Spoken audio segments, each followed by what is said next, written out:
and he's going to be talking about microbial communities. Thank you very much. Thank you. All right. Well, thank you again for the invitation to the organizers. Can you hear me well? I cannot speak too loud because my throat is giving me trouble. I'm Otto Cordero. That's my... Sí, creo que sí. No. It's yeah. Otto Cordero is my name. That's my email. I'm a professor at MIT. And just a little bit about myself. People are late. I'm from Ecuador, so I'm from South America, like you guys. And I did my PhD in the Netherlands. I finished 2009. So about 15 years ago, I was like you guys. So I can relate to you, although you can probably not relate to me as much. Good. So I'm going to talk about. Okay. Also, let me tell you about what type of science we do in my group. I trained as first as a computer scientist. Then I did my PhD in mathematical biology and bioinformatics. Okay, and so I have this training as a quantitative person, but at some point, and then later in my PhD, in my postdoc, I started doing experiments in microbial ecology.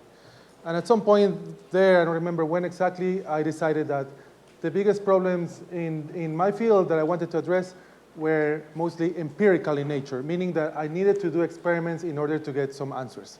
Okay, so I think in the context of this course, given that there's a lot of emphasis on models and theory, I would present myself as an experimentalist with a quantitative mind a little bit. And so I'll tell you today about, and we work on microbial communities, as the title indicates. So, and I'm going to talk today about what is a microbial community, and I think these concepts are going to be very important for the rest.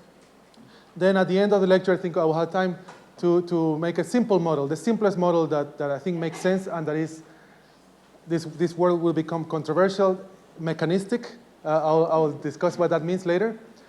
And then I'll show the limitations of that approach. Yeah? And so that's my plan for today. And to set the stage for the future lectures, which are going to be mostly focused on what we do with experiments in my lab. Okay? So that's the story. All right. So the first thing so I'm going to be using slides for probably, I don't know, maybe half an hour, 40 minutes at most, and then do things on the board. So to minimize the number of times that you have to stand up. So first of all, I think every general talk about microbial communities has to start with emphasizing how important these things are in the planet. So I hope I'm not beating the dead horse here, but most of people now think about microbiomes and the human microbiome, how important these things are for humans. This is really just human selfishness and self-centeredness. But for the planet, it's extremely important. So basically, virtually all biogeochemical cycles are mediated by microbial communities, okay? So I'm going to give you two examples. The carbon cycle in the ocean, which is a bit closer to what we study in the lab, is mediated by microbes. And a simple story, this is the same in oceans and lakes. You probably know this better than me. There is primary production, there is some algae. You can call them, they're microbes, but there's also a lot of cyanobacteria that are photosynthetic microbes. They fix carbon, they take light, fix carbon, and then because these things die, they have excretions. A lot of this carbon is released. Some of it form little particles. They start to sink, and then there are the heterotrophic bacteria, which are this ball here, that consume the particles or the carbon, and then recycle thereby. What's organic matter turns it into inorganic, CO2, and then the nitrogen goes back as well. Otherwise, there wouldn't be any life in the planet if this didn't happen. And if you like this analogy, this is like the gut of the planet. So this is broccoli, and this is the gut that is digesting it, and these are the nutrients that fuel the planet. Because it's pretty much like that. It's a biodigester. In soils, but also in oceans, microbes do nitrogen fixation. If there was no nitrogen fixation, there wouldn't be any life. Okay, so somebody mentioned this the other day. I think the colleague from Peru, or wherever he is now, maybe he's not here. that there are these symbiotic associations with plants. So some microbes have enzymes that can fix the nitrogen, turn it into ammonia. That ammonia goes into all life, basically. We end up eating these things, you know? So it's all the nitrogen that was fixed by a microbe. So just a few examples of how incredibly important this is. But it's the same for the sulfur cycle, phosphorus, etc. Okay, so fundamentally, what are these things, microbial, I call them now ecosystems, or what are ecosystems in general, maybe. So I would say, these I made up, but I think it makes sense. These are distributed systems that take energy and materials and convert them to biomass and some type of waste products. Okay, so they're energy material processing machines. And they're distributed in the sense that there is no centralized control. It's a number of species, viruses, bacteria, protists, whatever it is. And energy goes in, for example, in the form of light. Things happen. There are excretion products, CO2 or whatever, nitrogen gas. So this is what they are. You know? And as we'll see later in the lectures, is not what we measure. Okay, so that's going to be extremely important to think about. Another thing is that energy in this context is actually well defined. And the modern microbial ecologists, those people that do community ecology for microbes, somehow they don't seem to think too much about this. But classical environmental microbiology is well defined, and people have been thinking about energy for a long time. And this is chemical, the redox potential. That's a form of energy, okay? The propensity to transfer electrons from one chemical to another. I need water. Thank you. Yeah, gracias. So, for example, glucose. So I just ate lunch. I'm sure there was a lot of sugar there, for example, in rice. Then I breathe, that's oxygen. That generates a lot of energy. That's the energy that fuels my body. That's basically the oxidation of glucose. It's a redox chemistry. It's a lot of energy that goes in there, and it's basically the only type of bioenergetics that our body does. Microbes do many, many, many other type of things, such as photosynthesis, etc. Now, there is an important principle here, which is that you can rank these reactions by how much energy they give. And this is quantified as the redox potential, which can be measured experimentally. And so somebody did it many years ago, probably, and there are all these tables of the redox potentials of reactions. And you can look, and you will see that if you get glucose and oxygen, that gives you a lot of energy. Next, nitrate. That means instead of using oxygen, you use nitrate.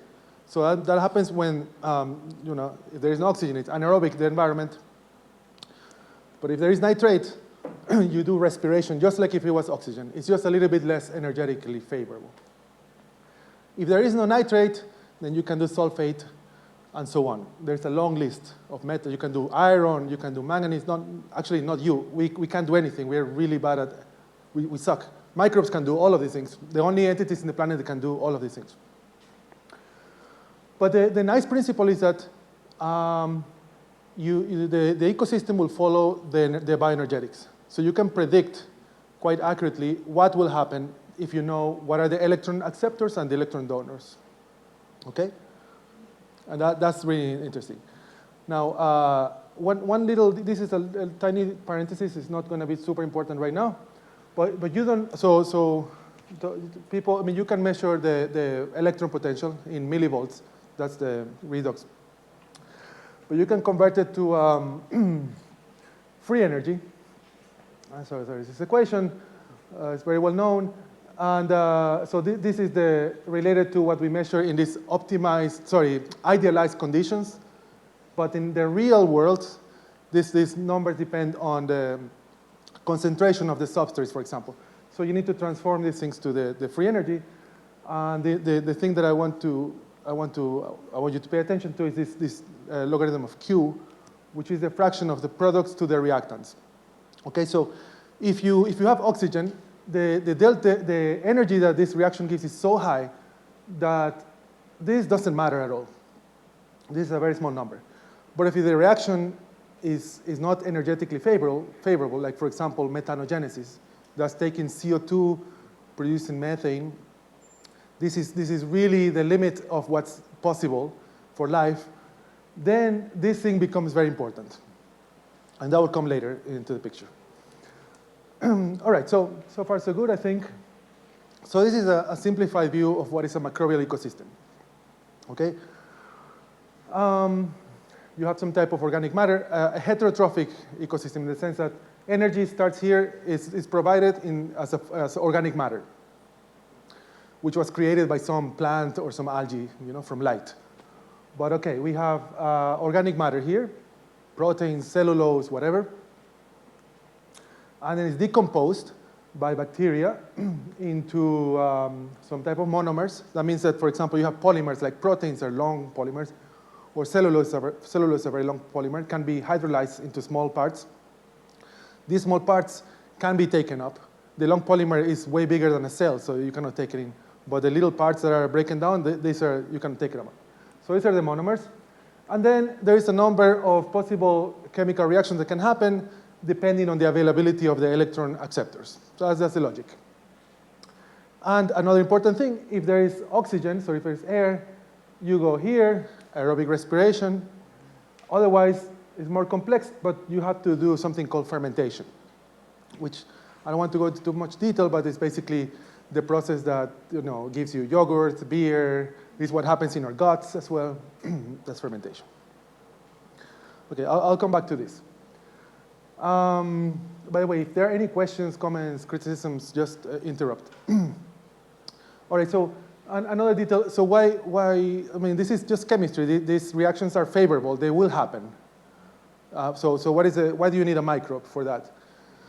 So microbes are catalysts. In this context, microbes are catalysts. And they're catalysts because they have enzymes that help bridge that energy barrier. And so without enzymes, this would be much harder. You have to put energy in the system. You have to make the molecules meet and something like that come together. But with the enzymes, it's much easier. Yeah? So imagine, for example, you have these reactants at some low concentration. The microbe has the transporters that will bring them inside the cell, the enzymes that put the two substrates together so that they can react, and all these things. Without them, it wouldn't happen in an ecological timescale in many cases. Okay, that's just a side note. Now, right, so what happens with all these bioenergetics I'm talking about? So, and by the way, I don't think there is much community ecology yet here. I'll go later to that. This is just the fundamental forces that structure an ecosystem, and I think we all should know that. And so they create structuring in at least two ways. They create temporal structuring, and they create spatial structuring. So temporal structuring is, and this is, as you can see, but it's so clean, this is a sketch. The idea that, like I told you, so if you have, for example, imagine this is a bioreactor, some bottle with a bunch of microbes, maybe oxygen, nitrate, sulfate, all the electron acceptors. Now you let it run, you see what happens. So some organisms will grow, and they will consume the oxygen. And so now there's no oxygen, so now they go to the next electron acceptor, which is nitrate, and then they go to whatever, iron, manganese, and so on. And you will see, this is a cartoon, so you should see these type of things. Because here, and I know this is going to be too much detail for some of you, it's not really important, but some of the things that are here are the products of the reaction. For example, hydrogen sulfide is a product of reducing sulfate. So you should see this thing accumulate. Or you should see iron 2, which is a product of reducing the iron oxide, right? Iron 3. And so on. So you see these things accumulate. So somebody can do this experiment and see if this works. It was surprisingly hard to find these things in the literature, I have to say. You would find them in textbooks all the time, but when you look for examples, it's a bit depressing. I found this in a somewhat obscure journal, I have to admit. And it's not very clear, these labels are a bit annoying, but it's more or less what you expect. The nitrate declines, then goes the iron, the sulfate, and so on. And at the end, you have methane, which is this thing, methane accumulating, which is the last one, the thing that nobody wants to do because it's really energetically not very favorable. Okay. A bit more clear and easier to find examples is for the spatial structuring of the systems. Okay, so there are actually really nice examples. So again, this is a cartoon, you can tell, because it's very, very clean. And so the same story, right? This is actually supposed to happen on a sediment. For example, you go to the beach, maybe, I don't know how to say in Spanish or in Portuguese, but a salt marsh. I'll show you a picture in a second, but these green areas next to beaches. These are typical areas where you will find these type of things. So on the surface, there's clearly oxygen, and so again, nitrate, and all this cascade of electron acceptors should go down with depth in the sediment. Because deep in the sediment, there is no oxygen, there is a lot of sulfate coming, especially near the ocean, there's a lot of sulfur there. And this will be what you should measure in terms of the products of the reactions. For example, you have nitrate gets consumed, a little bit of nitrite appears, nitrite is the next product of the reaction, and so on. These things appear and get consumed, appear and get consumed. It's not really the point to go into the details of which chemicals are, but you should see these patterns, right? And so this is actually possible. You can see these things really nicely.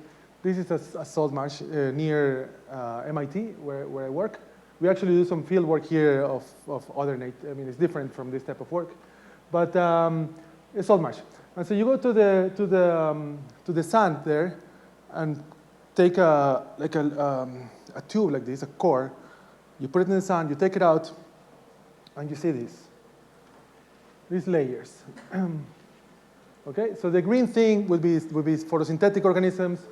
This thing here are purple sulfur bacteria, and so on. You can see what they are.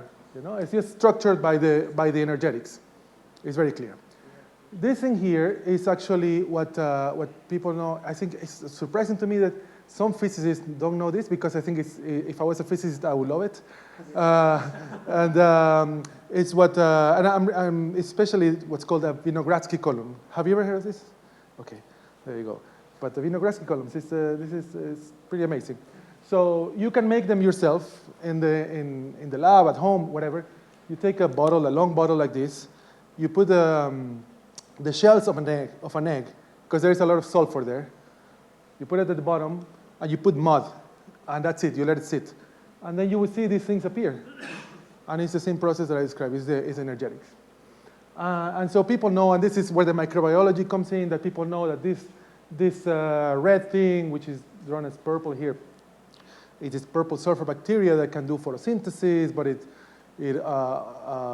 oxidizes sulfide, and all these details. The point is that it's structured by the energetics, and it's just pretty nice. So, for example, like I think I saw a talk, somebody trying to create many of these things in replicate to see how variable they are. Type of things that a physicist would do, but I don't think anybody has done it very seriously. And so fundamentally, what's in these columns is that there are two gradients. There is sulfur from the bottom to the top, and oxygen from the top to the bottom. And there are all these reactions that can happen, and some of them are coupled. For example, you have sulfate reducers that produce sulfide, and sulfide oxidizers that turn it back into sulfate. So they are metabolically coupled. So there you have like a little symbiotic community, if you will. That's actually the field work that we do in this place. Anyway, I just wanted to tell you, this is the first order sort of, let's say, force. I don't know, there must be a better word, that structures any microbial ecosystem, okay? This is the first order thing. I'm not going to talk much more about these things, but I just want to tell you, this is the first thing that you should keep in mind. And there is, all right, so that's it. There is but this thing is extremely relevant everywhere, For example, just to give you an example, in eutrophied lakes, which I'm sure there must be some near here, there are many where I come from, they're disgusting, green. What's happening there is it's also kind of a Vinogradsky column. You have a lot of, it just happens that we put there involuntarily a lot of phosphorus and nitrogen. These things become very productive. There is algae on the top. This becomes anoxic, no oxygen in the middle. So now you have all these other type of metabolisms that start to take place. And there is this sulfate reduction, for example, that produces hydrogen sulfide. Hydrogen sulfide smells like rotten eggs. This is why it's terrible. This is why you move the water and you get the smell. It's also the smell of flatulence. It happens also in our bodies because our guts are anaerobic. If we eat beans or whatever that has a lot of sulfate, That's what goes on. Anyway, that's really the basics. Now, what I'm going to talk for the rest of the lectures, I think, about is not so much what happens with all these electron acceptors, but what happens in these parts that are marked in red. Okay? Because, well, first of all, I mean, this part I said, this is fermentation. Maybe I should put it this way. This is fermentation here, this lower box. And on top is aerobic respiration. Yeah? So as described here, or I mean, it's a cartoon, obviously. This looks very simple. You know, it's like, OK, you have this monomer. This could be glucose, very simple sugar. And then you produce CO2 at the end because it's respiration. End of story. Right? And as we'll see, it's not that simple at all. And in this case, you know, we know it's hard-coded in the biology. It's not a single-step process. There are multiple steps. Right? So fermentation, for example, occurs through a cascade of reactions performed by different organisms. This is just what it is. I'm not so sure why this is the case. It's just what it is. And I don't know if anybody, I mean, somebody must know, but I don't know. Right? So this is the type of picture that we will have in, for example, in this case, I said for a marine sediment where you have the macromolecules, this is organic matter, they are hydrolyzed, they're broken down in different ways. Then you have fermentation. Then you have a bunch of different products of fermentation. It's not one thing, there are multiple products. And then they are used as a carbon source or electron donor for sulfate reduction, but they can also be further fermented into acetate. So multiple steps, right? And ultimately you have CO2 release and whatever. And the same thing, for example, in the gut of a cow, or maybe in our guts, it's not that different. The main difference is that the cow the stomach is huge, so there's a long residence time. So all these slow reactions can happen. In our stomachs, it's a faster turnover. But basically the same. It's a cascade of fermentation reactions. They're intermediate products. They're further fermented, and then ultimately you have CO2 or methane being produced. Okay, so what I want to say with this is that this thing here is a trophic cascade. It's a trophic network. Okay, that's going to be the main message, and then we're going to move forward with that. And for the aerobic part, the bottom line, I can tell you already, is going to be also, this is also a trophic network. The reasons why a trophic network is a bit more complicated.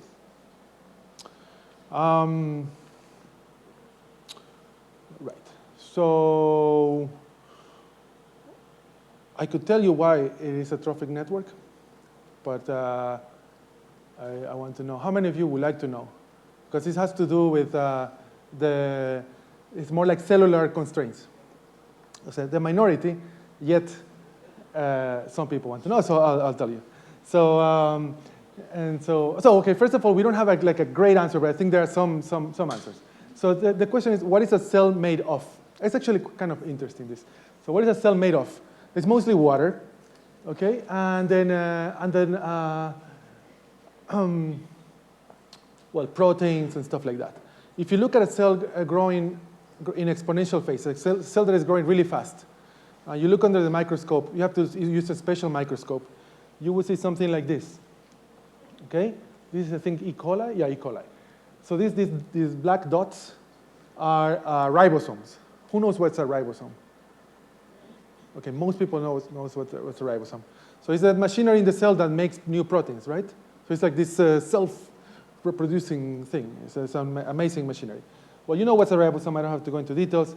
Basically, you got these tRNAs that are going through, and the proteins are assembled sequentially. Amino acids are being put together. Now, at a basic level, this thing is actually, so somebody published this, and I think it's a kind of a nice picture of at least a conceptual model of what's happening there. You have a substrate that is being incorporated in the cell at some rate, Vm, Vmax. This creates the precursors for biomass and energy and everything that will happen in the cell.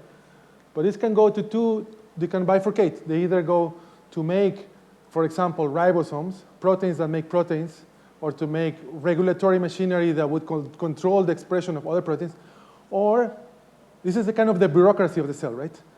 or the actual things that work, that do the work, which are the metabolic genes that will actually perform the reactions to produce the energy and whatnot, and to make biomass and so on. But this is the bureaucracy that needs to exist. So that's one thing. So this is like it's a zero-sum game. If you can put all your energy into making this thing, then you don't grow because you don't have metabolic genes. If you put all your energy to the metabolic genes, you don't grow because you don't have the ribosomes to make new proteins. So what is the right balance of these things? That's the fundamental problem. Now, it turns out that the rate of growth of an organism is directly, or at least E. coli, this has been done quite well for E. coli, but I don't know, maybe there are exceptions, is directly proportional to the concentration of ribosomes in the cell. So the fraction of, in this case, the ribosomal RNA, which is bound to the ribosome. So this is the amount of ribosome. And so it's directly proportional. And you can change, for example, for E. coli, you can give them different nutrients. They like some more than others. For example, it grows very fast on glucose. It grows not so fast on acetate, and so on. And then these are all experimental data. These are points. The growth rates are here. And you see it's directly proportional to the amount of ribosome. So what you're regulating with the growth rates, or the other way around, is the ribosome fraction. And so okay. But like I told you, this is a zero-sum game. So if you have more ribosomes, you have less metabolic genes, and so on. So to make the story short, this is, by the way, work of I think, an amazing physicist called Terence Hua, who's in San Diego. And someone I admire, and so they measured really nice experiments. They modulated the growth rate of E. coli. So here we have the growth rate, and here we have the flux of acetate. And I'll show you in a second. But acetate is an intermediate of metabolism. You go from glucose to CO2 down here, and acetate is in between. Okay. And instead of going to CO2, as you would expect in my initial cartoon, they stop at acetate and they excrete it. And this is the flux of acetate. And this is very nice function, very nice quantitative data, right, for how these things work. And so what's happening there is that these organisms, they regulate their behavior. They feel they have so much food that they will actually go for a shortcut. They want to grow as fast as possible. So they want to allocate as much material to the ribosomes, which is what they want to do. And so in order to do that, they do this shortcut of stopping at acetate. So this TCA cycle is what does the respiration and what produces CO2. But they don't do that. They stop there, they release the acetate, and they don't do this. The reason why they don't do it is because actually there are a lot of proteins involved in this. This is very expensive to do. The organism has to put a lot of energy into building the TCA cycle machinery, putting these things in the membrane, all this stuff. And they say, nah, I rather make more ribosomes since I have so much food, and then keep wasting, basically. In my class, I tell students, I give an example. If I give you a pie, let's say, some food that you like, and let's say I give you a cup of this pie. And then if I don't give you a pie in a week, then you will eat it all. But if I give you a pie every 5 minutes, you will eat the tastier part, maybe the cherry on the top, whatever you like, pass it to the next person, and then I give you the next one, and you keep eating the cherries only. And that's pretty much what happens here. Okay, so then you have this trophic cascade, where you eat the cherry, the next person eats whatever is more tasty, the next person eats whatever is more tasty, and so on. And then you get this structure. Okay, so I hope I convinced you of this. That basically everything I wanted to say until now, the conclusion is this, from this sort of, I guess we can maybe stretch in the terminology, but from these first principles, we should expect that these systems are structured as trophic cascades. This type of thing. Maybe I go here. No, it's just the one thing. Thank you. Resources.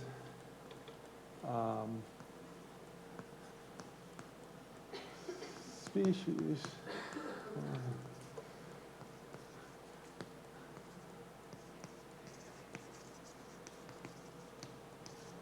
And so on. This is what I mean.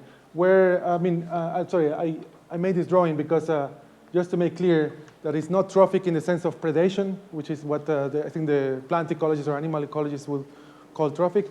is trophic in the sense of excretions, eating the poop of someone else. Does that make sense? Yeah. And that's quite important because, as for example, Stefano mentioned, the structure of the system of the network has a lot of implications for stability. So a system that is trophic and doesn't have loops back is going to be very stable. It's going to be very hard to find multi-stability, like alternative states. All right. So that's pretty much my introduction about this. Yes. Yeah, I can ask. Yeah. That was with a loud voice. So, but in the motivational example you gave, one key assumption was that there were a lot of resources, right? Right. So what you're saying is that you expect to have trophic cascades in systems where you have a huge inflow of energy. Yeah. While where resources are scarce, there is something that. Yes. Yes. And that's a research question. Okay. We don't have a good answer. I have some slides about that based on models. Yeah. Oh, you were the friend from Peru. I was looking for you. In the case of the species too, don't we have to consider another resource different from Arctic? Why? Most of the time, species consume more than just one resource. Yeah, that's a good point. This is I mean, I guess it's an important simplification. This is an assumption where there is only one limiting resource. For example, everything needs nitrogen, right?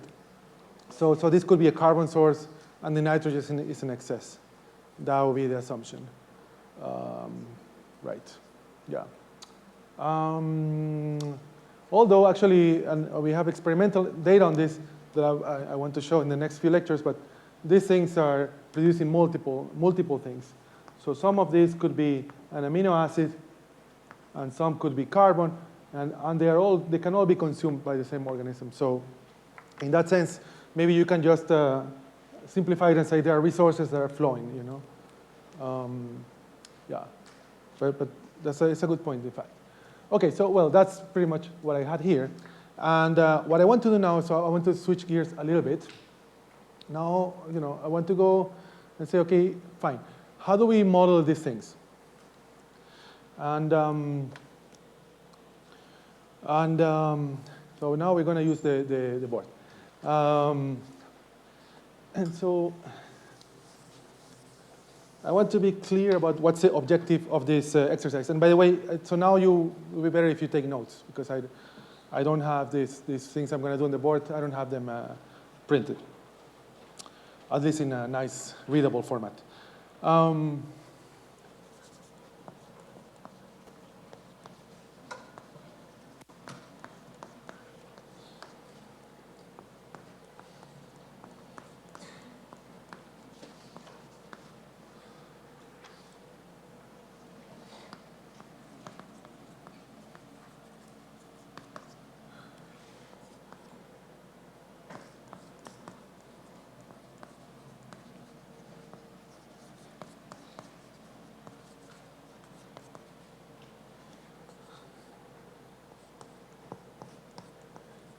Okay, so this is, in a way, partly an academic exercise, because what I want to do is I'm going to show you how to build this simple model. For some of you, it will be very easy.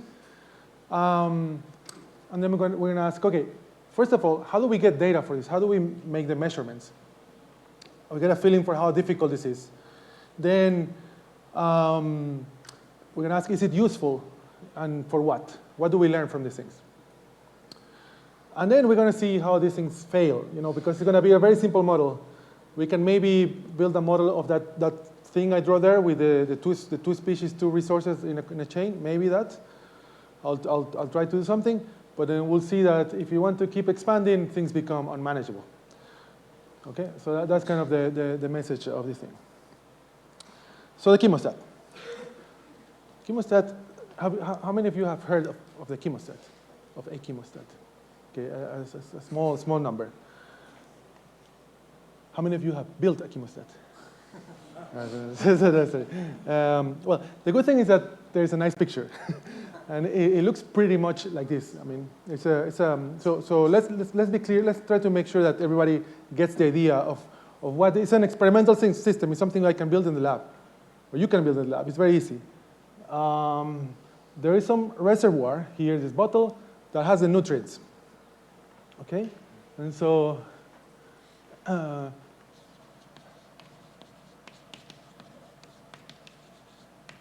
concentration of nutrients in reservoir.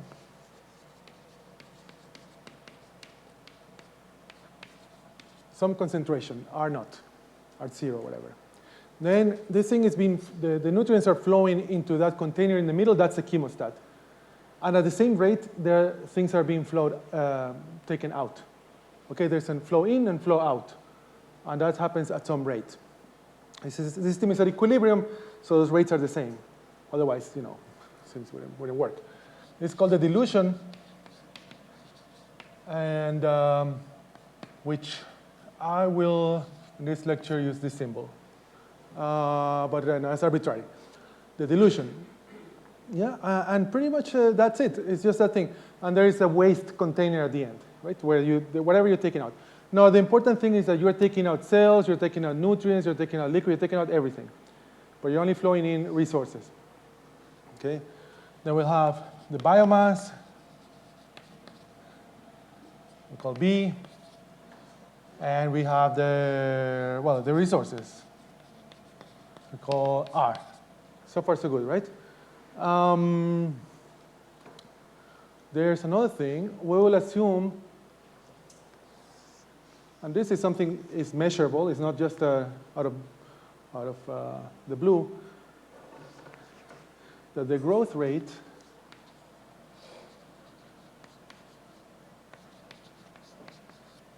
goes somewhere like this.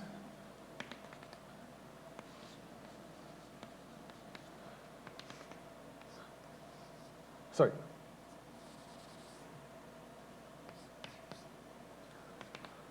This is V max divided by 2.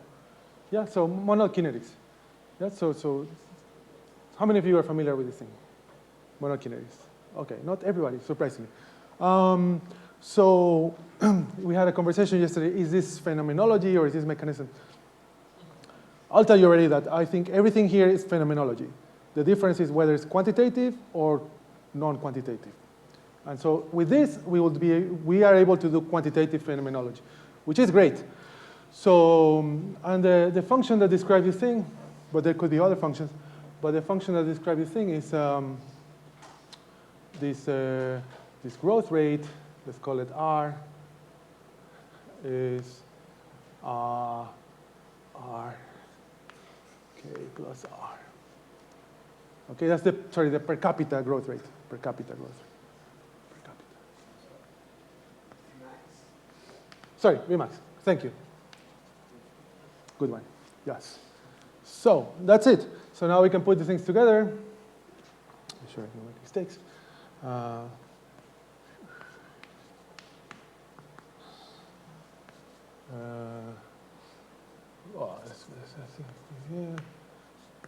Max R plus K. Yeah.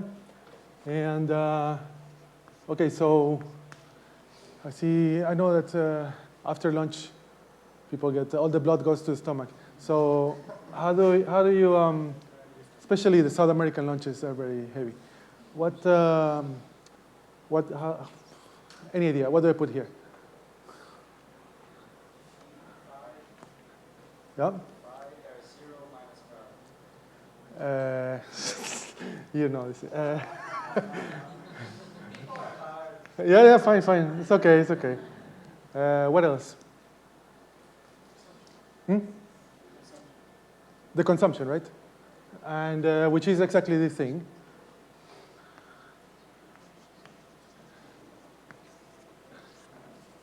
Sorry, this is R. K plus R. And then here's a constant. Anybody knows why do I need to put a constant here? Just to, the efficiency, yeah. It's a conversion factor, right, between resources to biomass. People write it like this. It's but whatever, you can put it here instead if you want, and then it's not in the denominator. Fine. All these things have units. I don't want to bore you with things, but I think it's really important to think about the units. And so let me just ask you a few questions. For example, what are the units of K? Yeah. The equations all describe concentration in the thermostat. Correct. Correct. Yeah, concentration. Could be concentration or could be just the actual amount you measure in grams or whatever. What are the units of K? Same of R, exactly. And the units of this thing? Of the Y?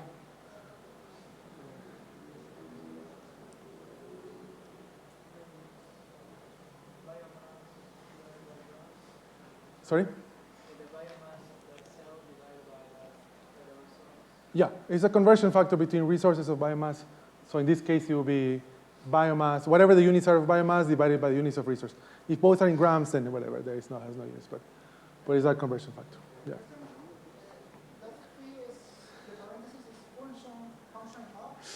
I'm sorry, no, I'm sorry. It's just, I chose this thing. It's just, yeah, it's just, I know it looks like it should be a function. It's just a constant. So what is phi? Yeah, and so what are the units of this? 1 over time, yeah? So this is a rate, yeah. Yeah, good. Okay, so again, I don't want to, I think you guys have done a lot of analysis of this type of systems, so I don't need to bore you with this. But this is easy to analyze, right? What would you do? What would you do? You would maybe go put both to 0, find what is. Actually, you tell me, what would you do? Especially somebody who's not a physicist or mathematician or somebody like that. How would you analyze these things? I already gave you an idea. Okay, so you equate these things to 0, and then what?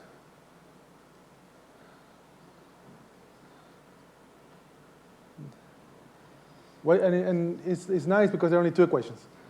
So who can tell me? Maybe I only know one name, Andrea. I know 2 names, Andrea and Sarah, because I asked them the first day. What do you think? What would you do? No? It's okay. So this type of systems is what's so nice is that it's just 2 equations, so it's very easy. So what we want to get is we want to do everything. We want to do the phase portrait, in which we have here resources, and here we have the B, and then we know everything. Once we have this, we know everything. And so, well, I don't want to bore you with the algebra. It's not too difficult, but we can solve these things because they are very simple equations. Equate to 0, do the algebra, and you get solutions. And so, for example, we get this. R star in this case is the solution, equilibrium.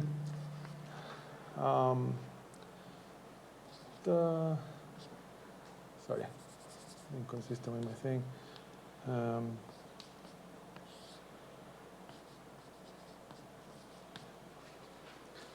And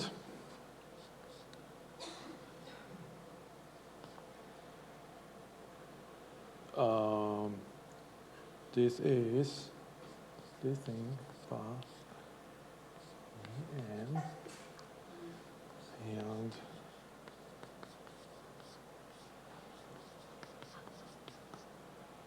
and this divided by R.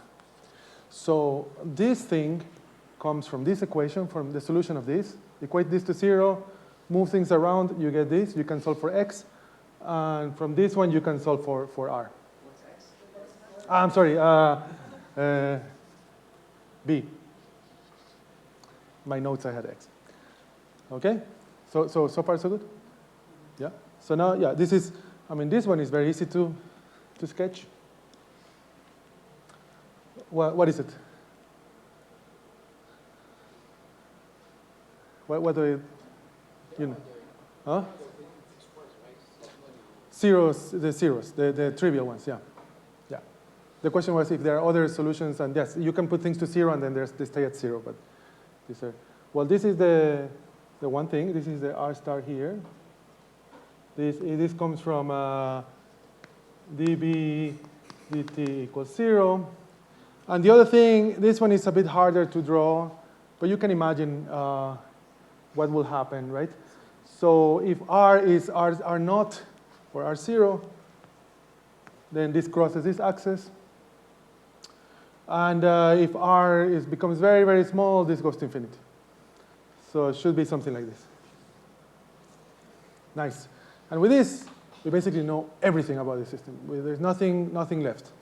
And of course, we can only do it for low-dimensional systems like this. But I mean, then what's? I don't know if you guys. By the way, have you done this type of things before? Last week? No. So okay. So for these simple systems, this is the best you can do. And if their solutions are too complicated, you can simulate it. But it's really the best. So you can also draw the vector field of these things. So this is the R, the T. I'm sorry, I will have to just declare that this is what you do. Normally, with more time, I can try to reason with you more about these things, but it's not super important. So this is the equilibrium for the resources. So if you move to the right, you go left. If you move to the left, you go right. This thing is a bit harder because it's a straight line, but actually the vector field points down. And yeah. These stars, the R's are also stars? The R's, the star. No, yeah, if you plug in the R star, then you're here. Otherwise, it's just a function of R. Yeah, yeah. The R star this is the point, right? And then anyway, sorry. So if I'm not mistaken, you go like, oh no, sorry, this one goes up, and this one goes up and down. This is the vector field, which tells you basically, if you start somewhere, where do you go? So in different colors, if I start here, I go to the equilibrium and so on. Anyway, this is a stable point, okay? There is no need to go into too much detail. And I have a program in R. It's online. I can show you later where you can basically get these things and look at it, plug in the numbers, and you get all the trajectories in phase space. So you can see that, and you can see what happens. But just quickly to get some intuition about this. You know, what happens if you increase the dilution rate, for example?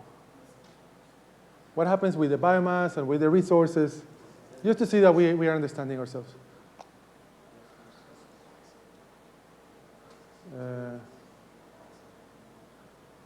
So how do you think about this? If you increase the dilution rate, so what I'm telling you now is that you have that thing in the lab. You have the equations that describe everything. Now you can play with the parameters. What would you expect, for example? Do you get more biomass? Do you get more resources? What happens? Huh? Why? If you increase the dilution rate. Why? How so? The given state for the biomass grows linearly with the dilution rate, and the Yeah. other one is, well, pretty much Yeah. doesn't change. Yeah, but this thing also increases. So what would happen is if you increase the dilution rate, this line moves to the right. And this line keeps moving to the right and keeps moving to the right. At some point, you drive your species to extinction. Because it moves here, then there is no equilibrium. This makes sense, because you're asking the dilution rate is the equilibrium is the per capita growth rate. So what you're asking is that if you increase the dilution, your species has to grow faster to be able to subsist. But at some point, if you keep increasing and it cannot catch up, then that's it. End of story. So what's the feasibility, or what is dilution rate? Dilution rate is the flow rate from the reservoir to the chemostat and from the chemostat to the waste. It's the flow rate. But if you increase the amount of resources available, shouldn't... You're increasing also the death rate. That's the issue. And the amount of resources available at equilibrium is dependent only on this. Because I think people maybe are confused between pi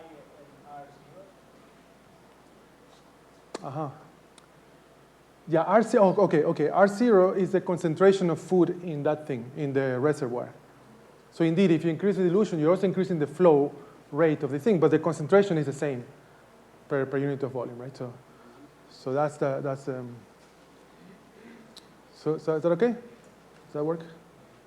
Okay, and right. And there are a lot of things that one can do with this, but I wouldn't have enough time to do it. But for example, yesterday Priyanka was talking about the R star, the minimum concentration of resources that at which a species can coexist and so on. This is that thing, and it comes from this theory, from these models.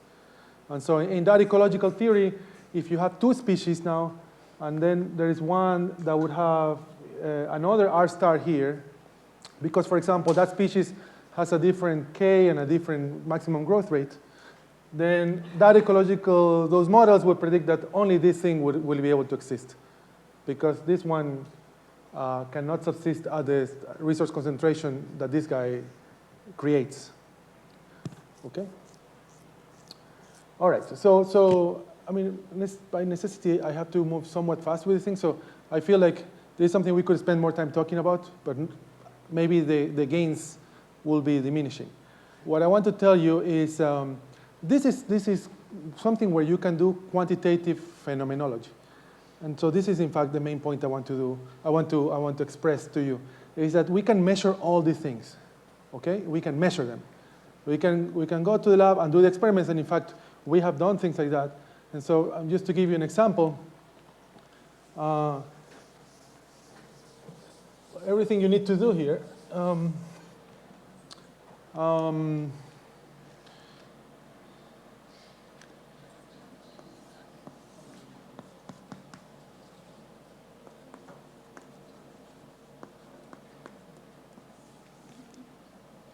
This is actually the log, and then you get here a rate, right? So you can do these growth experiments and you measure a rate, okay? And if you give it a lot of resources, like high R, so you're expecting that it's a saturation, so at high R, this could be your V max. And then you're happy, you have one parameter. Now you have to measure the yield. How do you measure the yield? Any ideas? How you measure the yield? The yield is, by the way, sorry, is this conversion factor, the Y, in my thing. How will you measure Y? Any ideas?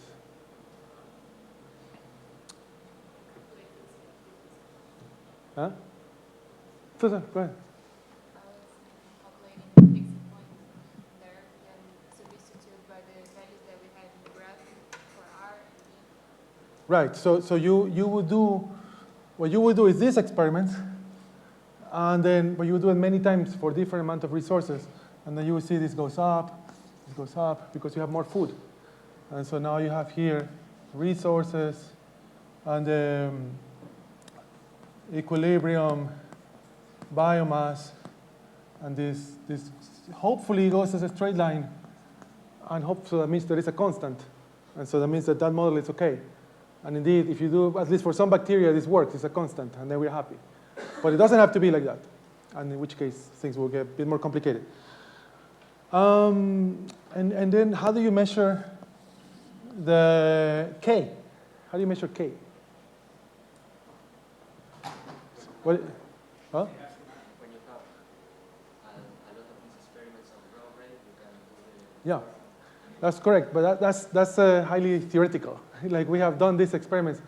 It's exceedingly difficult to measure this thing, because this is such a high, these numbers, for example, typically for bacteria, glucose or things like that, these numbers, the Ks, are in the order of micromolar, sometimes even picomolar. So you have to go to really, really small concentrations to be able to measure the thing. And moreover, when you are at such a low concentration, your yield is very low.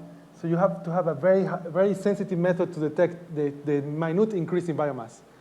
So nobody measures these numbers, and this is one of the main problems in our field. There is a lot of genomic data. There is no phenotypes, because these numbers are tedious and so on. But you can measure it. And then you get, like you said, resources, the growth rate, and hopefully you get something like this. In reality, you have a lot of noise here, and you have to fit. So you have to fit a function. That's how you get it, which is it's an important thing. You know, it's like we cannot really measure directly, you have to fit a function, assuming that this is a thing. So that's where the phenomenology comes in also, yeah? But at least it's quantitative. Huh? You're saying that this K in practice is very, very low.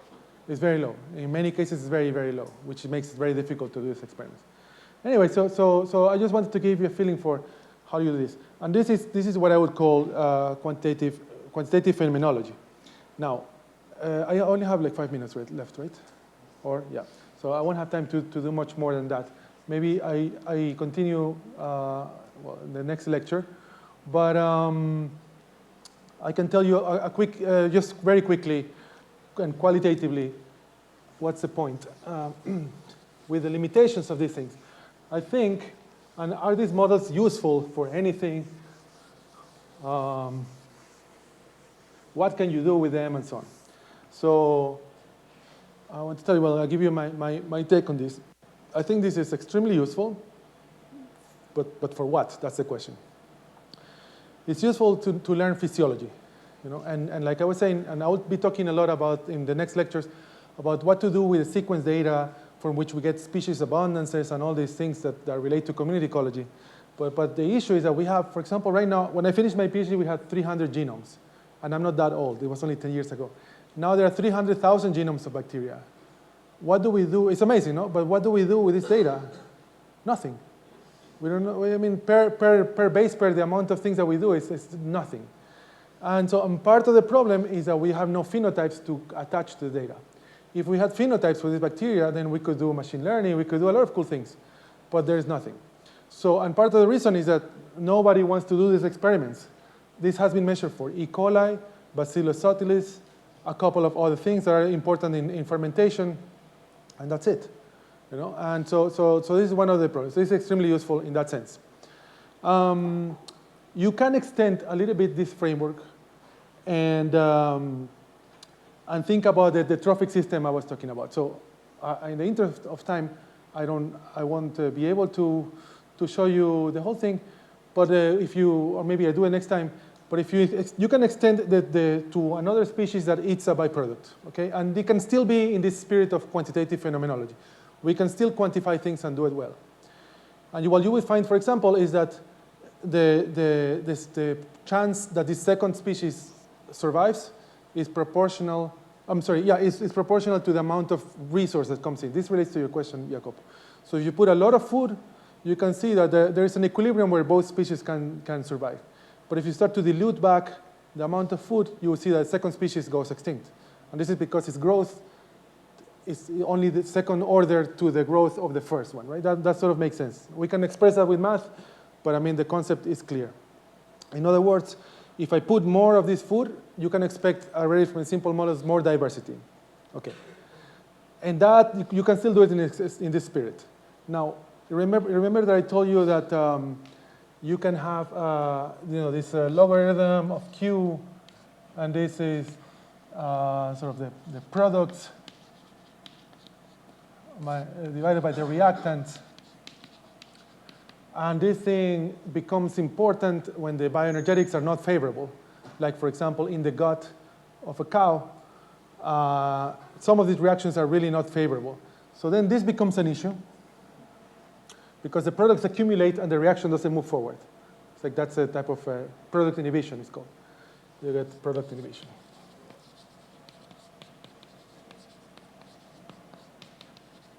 Yeah, and then basically what this looks like is resources, species 1, another resource 2, sorry, 1, and another species. Yeah, but now this resource inhibits this guy, right? So that's what happens inside the gut of, in these anaerobic systems. It doesn't happen so easily in an aerobic system, but in an anaerobic system, it happens very frequently. So now, by consuming this resource, this guy is helping this guy here. So qualitatively, you have this loop now. So it's not just a trophic chain. And here's the thing. How do you model this? Now, nobody knows what these functions look like. And I don't know, good luck trying to measure these things. Nobody knows. So now, what people do, if you look in the literature, is this obscure literature of bioreactors and bioenergetics from the 50s, 60s, Because these things have a lot of application. People make a lot of money from fermentation reactors, and they have to model it in some way. And so they, for example, would put things like the growth rate would be what we had before, B max, R, K, and they put anything here, another function of this R2. Sorry, this is R1. And sorry, I'm not being consistent. Let's be S1, R1. Okay? Another function. This comes out of the hat. Nobody knows what it thinks. It's just things that make sense qualitatively. For example, this function R2 could look like this. It makes sense because it's the effect that you want to get. But this is now qualitative phenomenology. It's like this is I think in my mind relates to this conversation we had yesterday. Those things you can measure with your confidence. This is then you put whatever function you want, you can fit. And I think this is a good example. This is what I want to talk about this because it's a good example of the limitations that we have with these very complex systems. For maybe a simple type of motif, we can do it well. As soon as it gets too complicated, we can only do this type of toy models, cartoon models. And I think Priyanka is not here. She would probably get angry at me, but you are there. Maybe you get angry. Okay, you will get angry. But I think okay, maybe I shut my mouth then, because you put the fear of God in me. But I think in ecology, in community ecology, this is more or less the space we're in, the qualitative phenomenology. In general, not talking about any specific case. Right? All these models from the Journal of Theoretical Population Biology are these type of things. So we can talk about what to do about that. Just this is my last slide before the break. I have some take-home messages here. So this detailed model, this is more or less a summary of what I said. These detailed models that I try to describe here, what are they good for? They're good for understanding dynamics of toy systems. And this is, by the way, I think extremely useful. I mean, we do it in the lab as well. We go through the pain of measuring the things, and then for a particular question that we think is interesting. For example, we have studied cooperation in marine systems using this type of thing. You can also learn traits. This is what I was talking about, learning the phenotypes that should accompany all the genomic data. And another cool thing that one could do is say, you know what, let's forget about all these species. Who knows what's in there? I don't care. But I care about the total biomass. And I can model this whole thing as if it was one species. Why does it matter that there are all these multiple species there? Depending on the question, this may be useful. It's something that can be done. Just with that, you get community dynamics and function. It can be done. But it's not so good for, I think, for predicting the dynamics of any specific system in nature.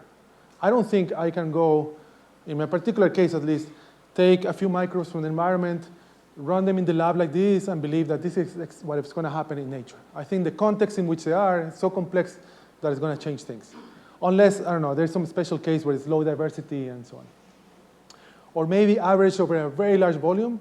There are people that use exactly this thing, the chemostat model, to model the abundances of phytoplankton and some bacteria in the ocean. But they group them all together. They say heterotrophic bacteria, and they're all in one big variable. So maybe that's an approach. All these things can work depending on what you want to do. I think and I don't know what's a good idea, what's a good way to model things that are either not very small or not very large, like 10 species, 20 species. I don't know really how to do that. That's another story. All right, so I think that's where maybe I stop now, and then I'll continue with these topics next time. Thank you.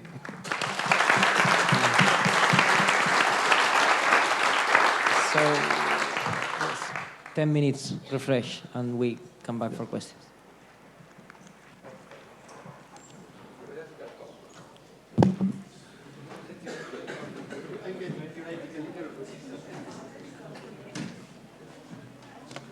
Me ha gustado un montón. ¿Ah? Fue muy bueno, me ha gustado un montón. Sí. Otto, Hola, ¿qué tal? your dog.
Okay, so now it's time for questions.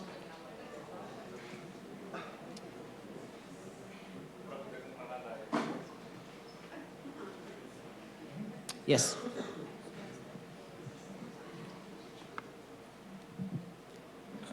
Hi. So you've showed us a lot of chemical reactions and stuff like this, and I wonder if there would be any thermodynamical ingredient in the models.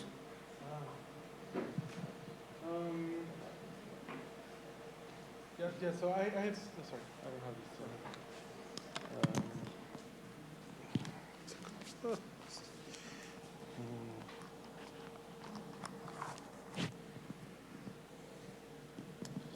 It's a lot of time, and it's going to be a simple answer. So, yes, you can put these things. They would be relevant only for anaerobic systems where the bioenergetics are not favorable. Where that delta G, you remember from the... Yeah, from the slide you've shown. Right, from the beginning, from this nearest equation, where that delta G is close to 0, then you may want to put this in. What you want to have is some type of conversion from the delta G to the growth rate. And yes, this is not something that is done, oh, sorry, there. It's not something that is done very frequently, but it can be done. You need a conversion from the delta G to the growth rate. But anywhere else, you don't need it because the bioenergetics are so favorable. For example, if you have oxygen and some sugar, yeah, it's just the growth rate what you're measuring. Yeah. So, more questions?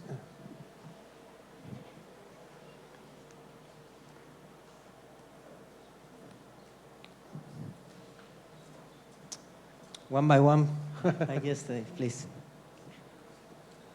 I can also keep going a bit if. Why? Yeah. I'll wait. Yeah, I have one there. I don't know if you plan to do this later, but I actually wanted to see the models you were talking about at the end, like what would it be like to have a certain resource and then another species. Are you going to show it later or? No, I didn't because I was running out of time. Ah, okay. I can show you. I really wanted to at least. Yeah, see it's pretty easy, maybe I'll do it here. Oh, okay. Actually, I can use this space here because it's better. Well, anyway. So, right. So, I mean, basically, the concept is pretty clear. So we're going to have. So right now we have this thing. This will remain the same. This is the resource, the first species. Now we have to have another resource that comes out of this guy, and another species. So I'm going to leave these things there. I'm going to call the other resource M.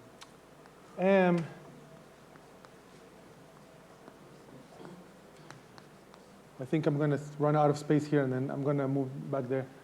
And I'm going to call C the other species, the secondary consumer. So, so here's the thing. So if we keep using these functions like this, and I want to do things on paper, it becomes cumbersome. Okay. And so people do an approximation.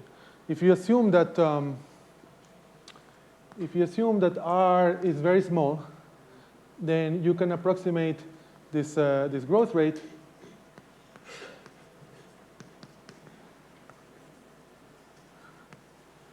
it becomes the Vmax K and the resource. So now it becomes like first order kinetics, okay? But it only works if the R is very small. And those people say, okay, this is somewhat justified because in this type of systems, the R, you can start very high, but it will always be drawn down to a level that is in the same magnitude as the K, which is very small. So when those things are there, then this approximation, more or less, it gets you close. So that simplifies these things.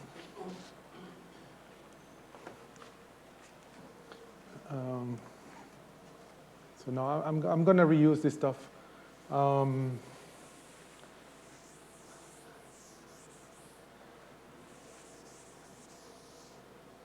So now here,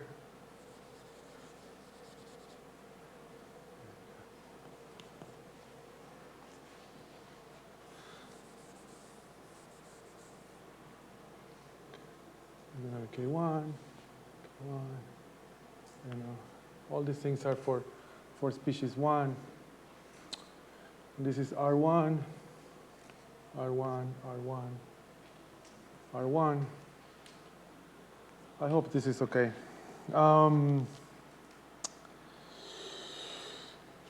These new equilibria are, sorry, I keep using this ugly symbol.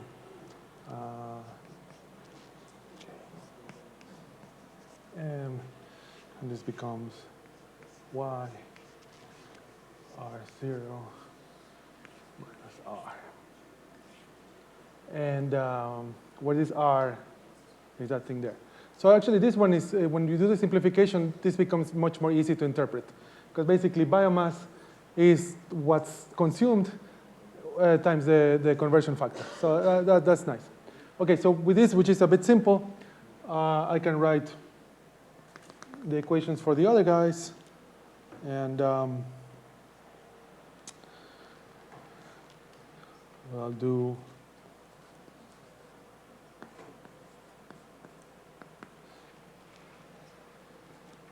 oh, and I'm missing, there is a parameter that L, and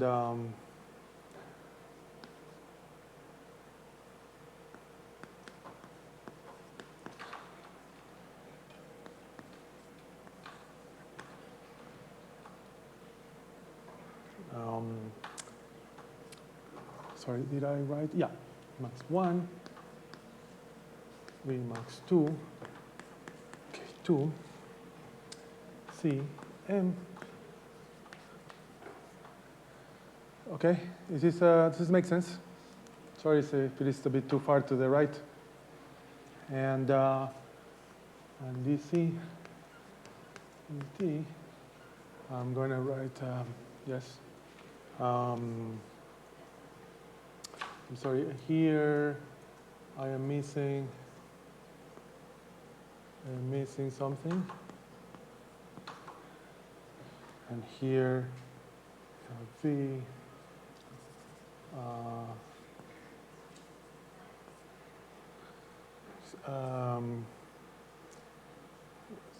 CM, okay, 2. Okay, I think I did it correctly, but what do you think? There's a T over there. Where? After T. This? What is it? Sorry, it's my handwriting. What is a good clear letter? Maybe L. Yeah, because it's right. So what this represents is okay, so let's go through this thing. For those of you that are still following this thing. The idea here is that, and by the way, this is a minus. Okay. This term here is the growth of the first species, right? And what I'm saying is, proportional to the growth of that first species, there is something that leaks out. That's why I put an L there. And that's what produces this intermediate metabolite that will be fed by the other guy, fed to the other guy, sorry. Right? The rest is the usual. This is just the consumption by the other guy and the outflow. And this is consumption outflow. So this is really the only thing. And here, again, I have to say, this is a little bit of, I'm not sure what this will look like. There are not enough experiments out there so that I can tell you with confidence what this should look like. I think it makes sense to have this in here as a proportion to the growth, because the metabolite is excreted as a function of growth. But I think most models that you would see of cross-feeding don't do this. They don't have the R there. They put just the B. They say this bee, just by being there present, is constantly excreting something. It's like an exudate. Whereas I think it makes more sense in this case that it's proportional to the growth rate of the organism. And therefore, the R is there. That's the thing here. And if you analyze these things, you're not going to get something super insightful, I think, in my opinion at least. You will get something like, this is the equilibrium of the secondary consumer down in the chain. And according to my algebra, it looks something like this.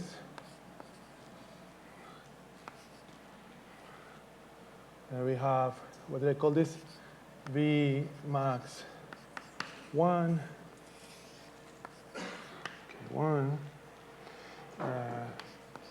B R, and here we have, I'm sorry, yeah, and here's this thing, and here we have this thing, K2, and here we have B max 2. Not super easy to interpret what this means or not. The only thing that I think is interesting is that this is this has a bifurcation, right? So if, for example, you start to change this parameter, the Vmax, at some point you will cross your equilibrium will change. It'll become well actually it's not a bifurcation. The stability is the same. But it crosses the zero. This becomes zero, basically. The equilibrium becomes negative, therefore there's no feasible equilibrium. And so that's it. And but that's the point that I was trying to make, like the amount of energy that you put in the system determines whether this second species can exist. And so that makes sense. And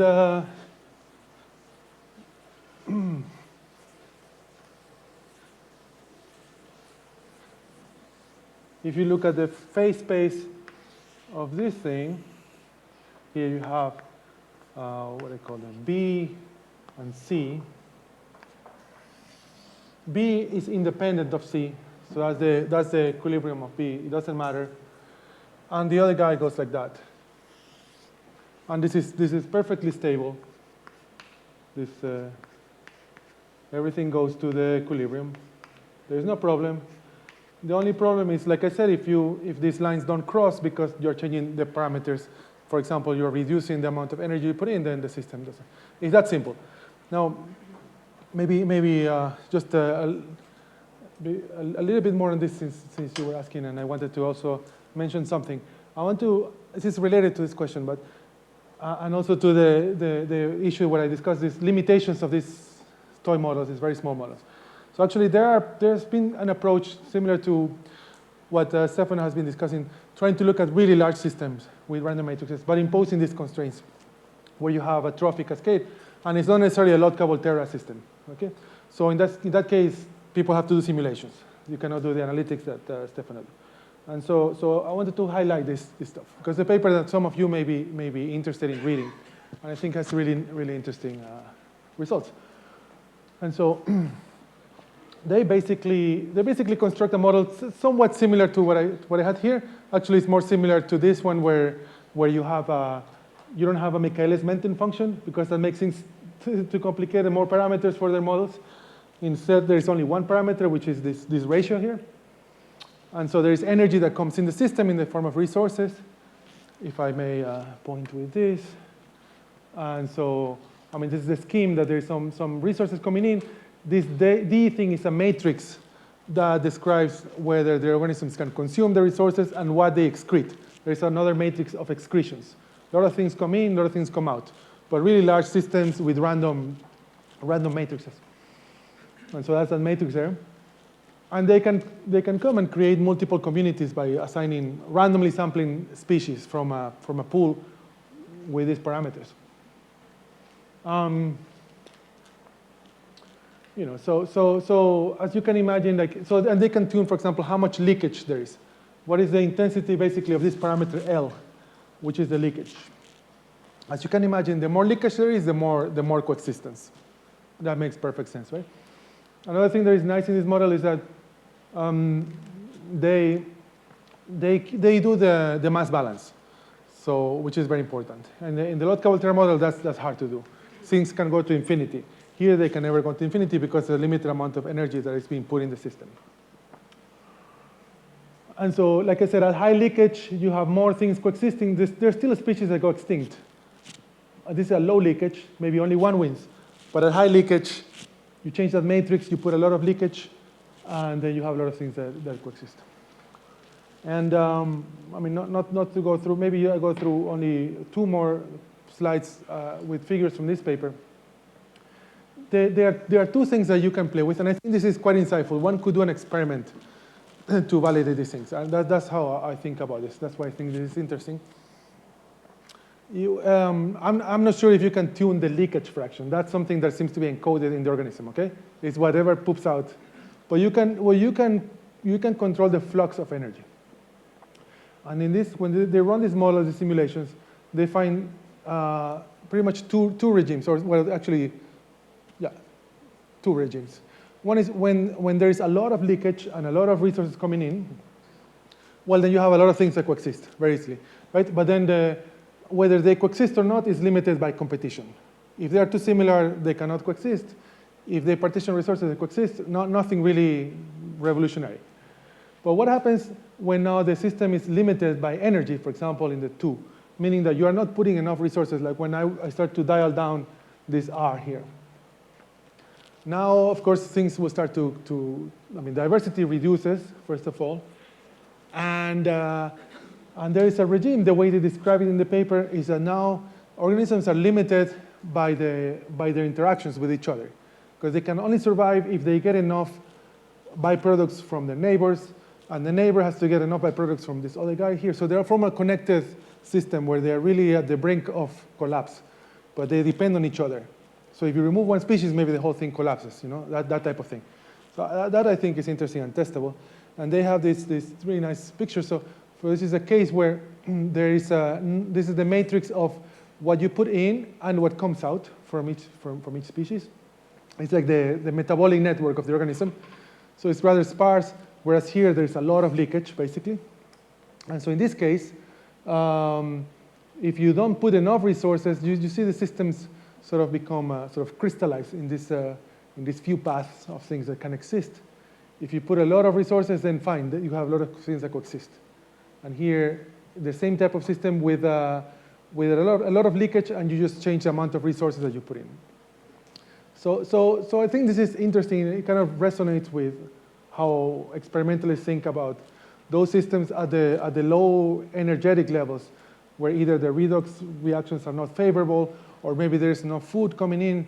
And maybe it's an anecdote, but indeed you see in those cases a lot of these things that microbiologists call syntrophies, where one organism is coupled to the metabolism of the other. Their metabolisms are coupled, and they cannot live without one another. So at least it's consistent in these stories, and maybe it's something related to this. I guess that's the main point. Yeah. What do you think is this leakage fraction? I mean, it's like something close to 0, something close to. Yes. The question is, what is the leakage fraction empirically? Do you think it's like close to 1, close to 0, close to 1/2?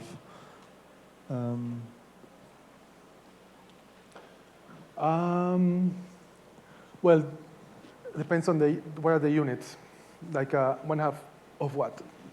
So if you think of, if you keep track of carbon, and so you're doing the mass balance with carbon, it is probably like 10% at most, I would say, or at most. That would be very high, because the efficiency in terms of carbon utilization is like 50% average for systems that have been studied, and some of that goes to CO2 that is lost.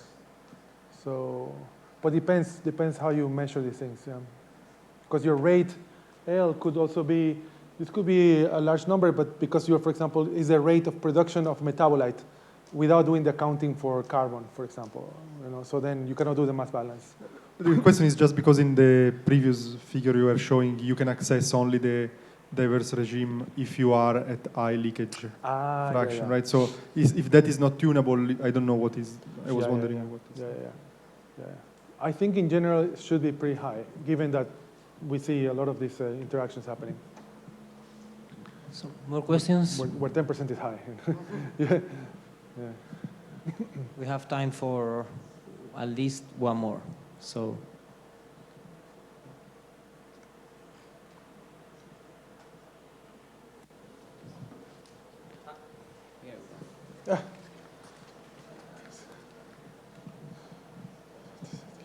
It's a little bit out of the Fine, lecture, yeah. but it was said before that these models cannot predict dynamics in nature, right? That would be my expectation, yeah.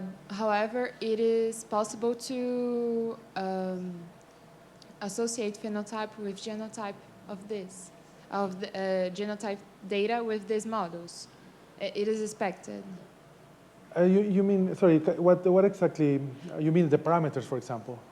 Or I was thinking if it is possible, knowing gene expression, how it works, if it is possible to predict the phenotype of the cell or genetic conditions and things like that, treating molecules as species or cells as species. that's a good question. So I'm not sure if you're thinking of something more specific, but I think in general the simple answer is no. But then, you know, there are specific cases, and then we can tune what is our expectation for what should be predictable, or what does it mean to predict things or not. I mean, qualitative predictions, I would say yes, possible. But we don't have a lot of data to do these things still. But for example, and I plan to talk about this, we can predict with some success the functional roles of organisms. You know, in this trophic cascades, are they going to be at the top, or are they going to be in the middle, or the bottom? Where are they? And we can predict that from genomes. But in a way, because you know the pathways are there, we know the annotations. We can do some somewhat sophisticated things to try to make those predictions. Can we predict a rate? No, we can't. Maybe a correlation, like I can tell you this guy will grow faster than the other guy, but no, we cannot predict rates. We're not there yet, by no means. Yeah, I think it's a good point. Yeah. Thank you. Yeah. very short last question.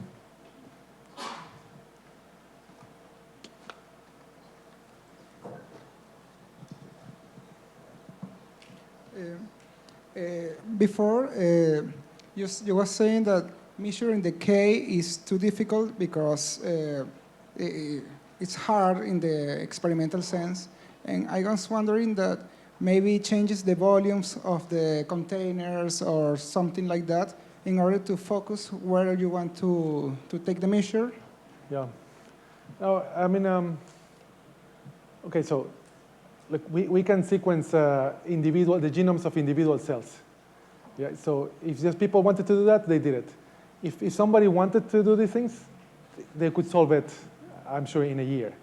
It's just that nobody wants to do physiology these days, and therefore we don't have any phenotype.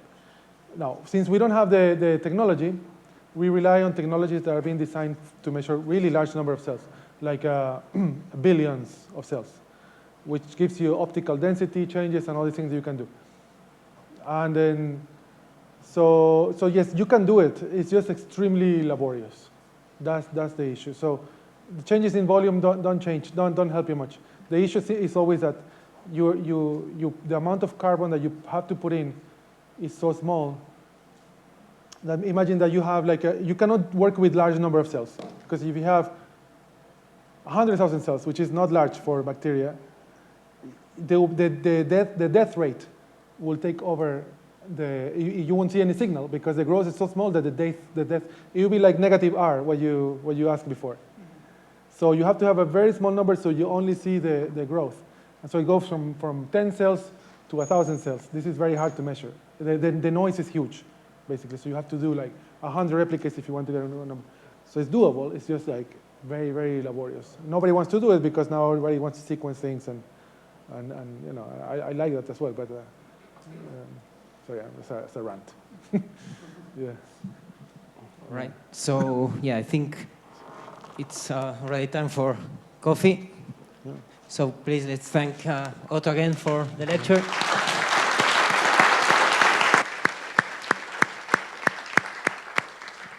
And we'll come back at 4:15 for Jacopo's seminar.